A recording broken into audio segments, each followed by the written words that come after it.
I don't know exactly is there any hell or not.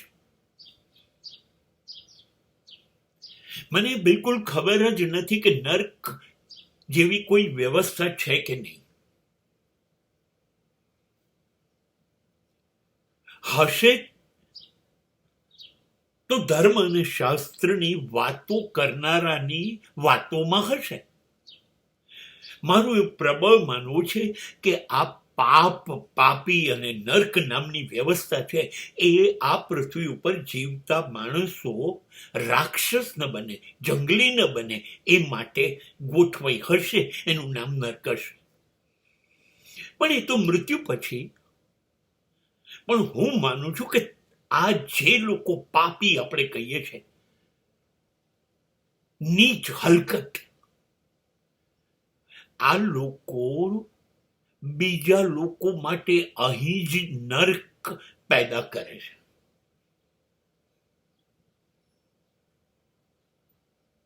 એ જેટલું કરશે એનાથી બીજાની જિંદગી બરબાદ થશે. હા, એ કરશે જ, એને બહુ મજા આવશે.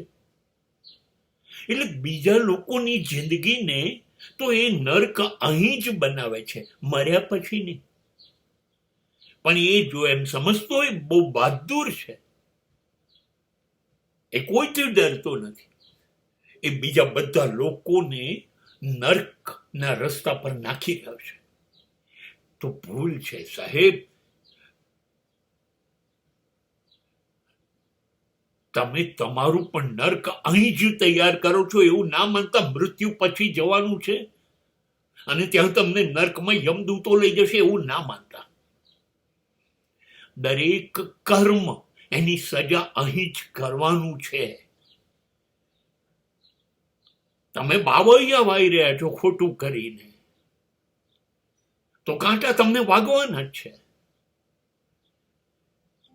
તમે જે કંઈ કરો છો એ બધું તમે જ ભોગવશો.